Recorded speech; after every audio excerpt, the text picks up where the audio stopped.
Ada 3 langkah Zionis Yahudi melakukan reduction of Philistine people, mereduksi rakyat Palestina. 1, one shoot to kill, ya, dibidiknya wanita-wanita hamil sehingga 1 peluru 2 mati. Yang kedua, kill the girls, bunuh para gadis. Kalau ada gadis yang kebetulan seorang diri berjalan ke kerumunan, langsung Israel datang. Kamu bawa pisau ya? Enggak, aku enggak bawa pisau. Bohong, coba buka kantongmu. Nih lihat. Lalu dari belakang dilemparkan pisau. Tuh kan ada, jeder. Ya. 2 kali saya ke sana, 2 kali ada yang meninggal dunia. Gadis yang terakhir itu Isra Ebadi. Subhanallah, proses kasihan tuh. Ya, mending tinggalin sama teman-teman. Belum menikah kan? Baik, kok jadi kadinya itu punten. 10 tegang ini, ya. Baik. Luas bagian inilah Masjid Marwani. Nah, di sini Rasulullah SAW bertemu dengan para nabi dan rasul ulul azmi. Namun sekalian, inilah masjid yang digunakan Rasulullah untuk sholat mengimami mereka. Para sekalian, Rasulullah mengimami 1400 nabi. Apa maksudnya? Rasulullah Isra Mi'raj ke Masjidil Aqsa dan mengimami mereka. Inilah kampung halamannya para nabi dan rasul. Ingat, 97% mungkin ya. Karena dari semua nabi dan rasul cuma 12 nabi yang bukan Bani Israel. Artinya sisanya kalau 12 yang bukan Bani Israel, berarti berapa tuh jumlah nabi dan rasul yang Bani Israel?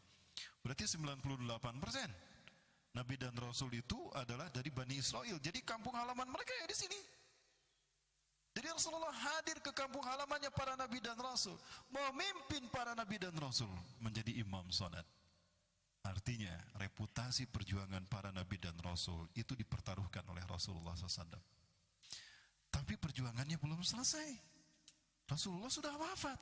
Sekarang tugas itu jatuh di pundak kita. Artinya di pundak kita ada harapan para nabi dan rasul yang harus kita perjuangkan. Padahal kita bukan nabi dan rasul. Kita imannya tidak sekelas dengan sahabat, tapi tugas itu jatuh di tangan kita. Apa kita akan menyanyiakan?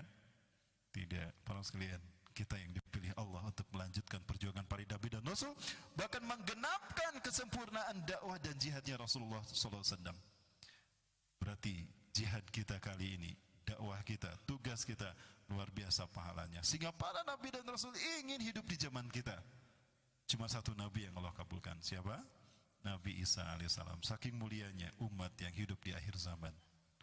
Nah, ada 1 doa yang luar biasa dari Nabi Sulaiman alaihissalam. Ya, ketika saya mampir ke makam Nabi Yunus, di sana ada seorang syekh yang menyampaikan hadis ini. Ini ada dalam hadis riwayat Imam Ibnu Majah dan Imam Ahmad. Kalau Rasulullah pernah bersabda, sesungguhnya Allah mengatakan kepada Nabi Sulaiman, "Hei Sulaiman, mintalah kepadaku 3 hal. Aku akan mengabulkannya." Yang pertama, Nabi Sulaiman meminta agar beliau diberikan kekuasaan yang belum pernah Allah berikan pada siapapun. Maka Allah memberikan kekuasaannya, sehingga Allah tundukkan untuknya apapun. Bahkan angin dan air pun tunduk pada Nabi Sulaiman. Sehingga Nabi Sulaiman bisa duduk di atas karpet sejadahnya dan terbang. Jadi tidak pakai citylink kesana kemarinya, tidak. Tapi pakai sejadah. Karena Allah memerintahkan angin tunduk pada Nabi Sulaiman. Dan Nabi Sulaiman bisa berjalan di atas air karena Allah perintahkan air tunduk pada Nabi Sulaiman. Ya. Yang kedua, Nabi Sulaiman meminta agar beliau dibimbing sehingga keputusan yang beliau keluarkan untuk umatnya sama dengan keputusan Allah. Sehingga beliau terkenal sebagai raja yang paling adil dan bijaksana.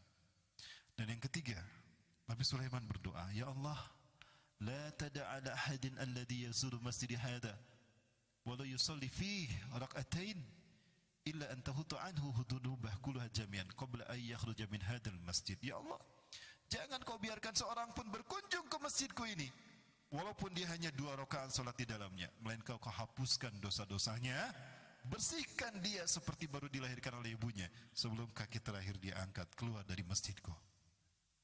Inilah keutamaan salat di sana.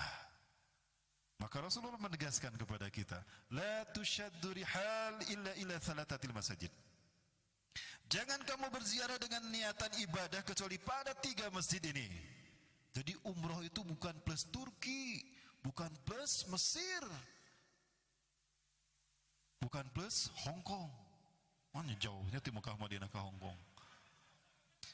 Atau Andalus, tapi plus Aqsa. Ini Rasulullah memerintahkan. Janganlah kalian berziarah dengan niatan ibadah kecuali pada 3 masjid. Masjidil Haram, Masjidil Nabawi, dan Masjidil Aqsa. Kenapa demikian?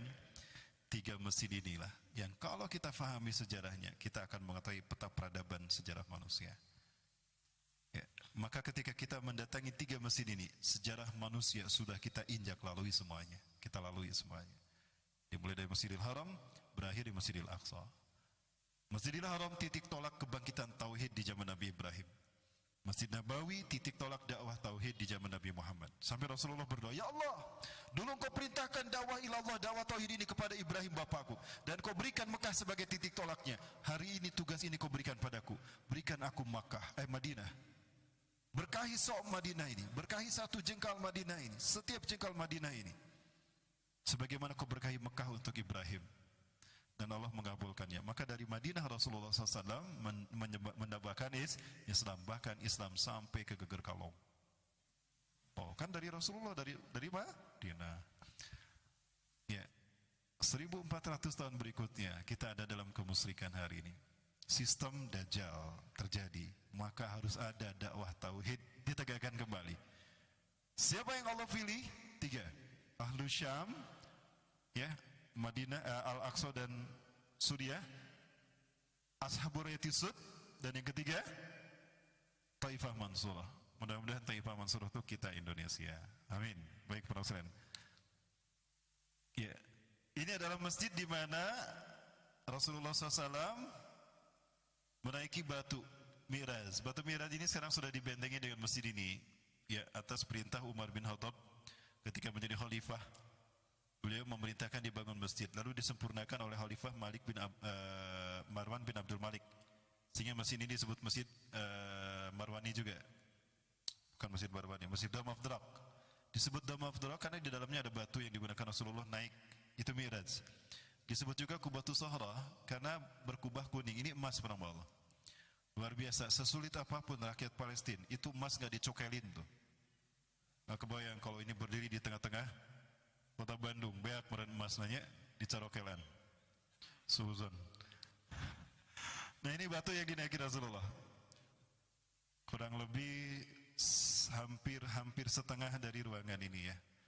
1/3 dari masjid kita inilah besarnya. Karena kita bisa sholat di bawahnya dan batu ini betul-betul terapung. Ya, dan seperti ini batunya. Tuh kan katingali malolongonya di Carokelan. Dibikin batu ali. Rasulullah aja bisa terbang. Kalau batu ini Ali Bapak pakai, Bapak bisa terbang. Tapi Bapak harus dalam posisi tidur. Terus pejamkan mata, tuh, bayangkan Bapak terbang. Baik, ini yang disebut dengan Dome of the Rock atau Kubatu Sahra. Dan ini Masjid Qibli yang tadi saya sampaikan. Sayang sekali, sekarang orang-orang Yahudi, mereka sudah mulai menguasai wilayah ini.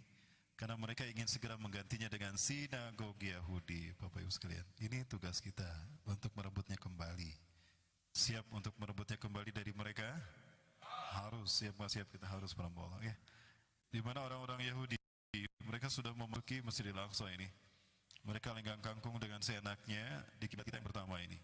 Ingat Rasulullah SAW menghadap masjid ini, sholat 16-17 bulan. Ya, ini kiblat kita yang pertama. Dan sekarang ada dalam saat-saat akan hancur para Allah.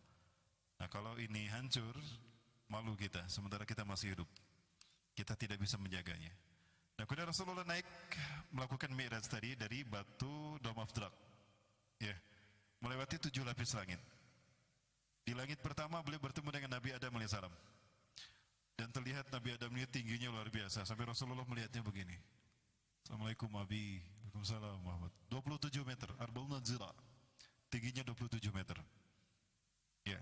Kemudian Nabi Adam berkata, "Marhaban bin Nabi Saleh wa ibni Saleh." Selamat datang dengan putraku dan nabiku yang saleh. Ni'amal ibni anta. Sebaik-baik putraku adalah engkau Muhammad. Naik lagi. Kira kok Abi, waalaikumsalam. Naik lagi ke langit kedua, bertemu dengan Nabi Yahya dan Nabi Isa alaihissalam. Di langit ketiga, bertemu dengan Nabi Yusuf alaihissalam. Di langit keempat, bertemu dengan Nabi Idris alaihissalam. Di langit kelima bertemu dengan Nabi Harun alaihissalam. Di langit keenam bertemu dengan Nabi Musa alaihissalam, dan di langit ketujuh bertemu dengan Nabi Ibrahim alaihi salam. Lalu Rasulullah naik ke Sidratul Muntaha. Beliau naik kemudian menghadap Allah seorang diri dengan jarak jauh lebih dekat. Di sana beliau mendapatkan perintah sholat 5 waktu. Jadi cuma sholat saja ya yang diwajibkan tanpa perantara malaikat Jibril. Ibadah yang lain melalui perantara malaikat Jibril, cuma sholat. Dan diwajibkan setelah Isra naik Mi'raj dari Masjidil Aqsa. Artinya apa? Masjidil Aqsa akan dibebaskan kembali oleh kaum muslimin jika kita mampu melaksanakan sholat berjamaah subuh di sana. Karena terjadinya sampai menjelang subuh. Ini isyarat kemenangan akan terjadi seperti itu. Ya, dan itu akan terjadi kalau subuh di masjid-masjid seluruh dunia selain di Al-Aqsa sudah seperti sholat Jumatnya. Ya, ukurannya itu kalau kita akan membebaskan Masjidil Aqsa, maka segera penuhi Masjidil Aqsa ini. Masjidil Aqsa, masjid-masjid kita ya, agar kita bisa hijrah ke sana. Baik, Ibu rahimakumullah. Ini pernyataan Rasulullah ketika bertemu dengan para nabi dan rasul. Sungguh telah diperlihatkan kepadaku jamaah para nabi. Adapun Musa, dia sedang berdiri salat. Dia lelaki yang tinggi kekar, seakan-akan dia termasuk suku Sanu'ah yang berbadan tegar, luar biasa. Dan ada pula Isa bin Maryam alaihissalam sedang berdiri salat. Manusia yang paling mirip dengannya adalah Urwah bin Mas'ud Ats-Tsaqafi. Ada pula Ibrahim alaihissalam sedang berdiri salat. Orang yang paling mirip dengannya adalah sahabat kalian ini. Saya lupa lagi Rasulullah menepuk siapa ya. Kemudian disuruhkanlah sholat, lantas aku mengimami mereka. Hadis riwayat Imam Muslim. Ya, ini sudah sampaikan tadi. Nah, maka kemudian selesai sholat, mendapatkan kewajiban sholat 50 waktu, turun. Dicegat sama Nabi Musa. Ya Muhammad, ma wajadta min rabbika? Apa yang kau dapatkan dari Tuhanmu Muhammad? Kataba alayya wa ala ummati 50 marat salatan fi kulli yawmin wa lailatin. Allah mewajibkan pada kau dan pada umatku sholat 50 waktu. Hah? 50 waktu Muhammad? Innakum du'afa. Kuntu akhafu alla tastati'u biha. Ya. Aku khawatir kau tidak bisa menunaikan perintah ini. Kalian lemah Muhammad. Irji ila rabbik ayyuha sadak. Kembali lagi kepada Allah, minta keringanan. Astahiyatu minallah ya Musa. Atuh malu saya Musa. Biar aku balik deui. Rek nuntut ka era atau rek capek? So, 23 rakaat we capek. Kau mau 50 waktu? Akhirnya balik lagi Rasulullah minta keringanan, turun jadi 20. Ya. Wah, Musa lagi meleng Set lompat. Muhammad teh ka mana ka dia balik ka dia. Ulah ka lompat sabaraha ayeuna? 20. Balik deui. Bener Musa balik deui. Tok ngagugu ka era eta masih balik deui. Pulang pergi sampai akhirnya 5 waktu. 5 waktu pun Nabi Musa sempat memerintahkan untuk kembali lagi. Tapi pada akhirnya Rasulullah mengatakan, aku sudah tidak mampu lagi, lebih rendah dari ini Musa, tolong jangan kau paksa aku. Ya, doakan saja, mudah-mudahan aku dan umatku bisa menunaikan. Ya, udahlah kalau begitu, mudah-mudahan bisa. Wilujeng suming itu, wilujeng menunaikan. Subhanallah. Baik, Imafilah, maka Rasulullah kembali menjelang waktu subuh. Saat itu ada Abu Jahal sedang jogging Hanita. Ia sedang lari, jogging. Pas sampai di Masjidil Haram ke aya bungkulekan hideung naon itu tara-tara tisasari ternyata Rasulullah tumben euy ka dingaren Muhammad di dia sebelah khair dia ibnu akhi selamat malam wahai selamat pagi wahai ponakanku ma balulaka sabahan tajlisu fi hadal masjid, ada apa kamu pagi-pagi bisa duduk di sini? Diceritakan aku tadi malam diisrokan dan dimi'rajkan. Kemarin aku diisrokan pada isyalah, ya sepenggalan malam yang pertama. Kemudian aku dibawa ke Masjidil Aqsa. Aku transit dulu di Yasrib. Kemudian aku ke Madian. Lalu aku Tunisia ke Sajar Musa.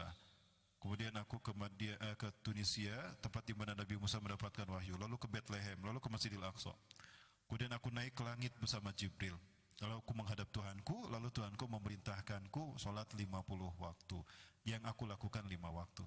Dan sekarang aku kembali di sini. Aku baru mendarat wahai pamanku. Keke. Asa teu kaharti Muhammad teh. Bener dadanguan kita teh salah gitu. Sejak dulu ingin mencari alasan untuk menolak dakwah Rasulullah. Kali ini dia mendapatkan kesempatan untuk menyatakan Rasulullah gila. Haqqam majnunin. Teu Kaharti Muhammad dia. Siapa yang harus aku bawa? Kebenaran balana datang. Ada Abu Bakar tuh. Subhanallah, Abu Bakar datang radhiyallahu anhu. Kebenaran balana datang. Abu Bakar, ta'al. Ya tahaddas ilaika ma tahaddasta anifan li. Ceritakan pada Abu Bakar seperti apa yang kau ceritakan padaku. Maka Rasulullah cerita sama Abu Bakar. Selesai. Tuh Abu Bakar, percaya tak ente ke Muhammad? Percaya kamu kepada Muhammad? Famada ra'yuka ya Abu Bakrin? Gimana menurut pendapatmu? Di luar dugaan Abu Jahal. Apa kata Abu Bakar? Wallahi la asyhadu min hada wa yatahaddas bi Rasulillah Muhammad sallallahu alaihi wasallam la usaddiqah. Famada turid ya Abu Jahal? Demi Allah, walaupun lebih dahsyat daripada ini dan yang mengalaminya Rasulullah Muhammad SAW, aku percaya. So, kamu mau apa? Ya, sama gilanya gitu mah. Pergilah Abu Jahal. Baik, ini ujian keimanan tidak sedikit dari sahabat murtad gara-gara ini. Saya bertanya pada Iwafillah, betulkah apa yang dikatakan Abu Jahal kalau ini tidak masuk di akal?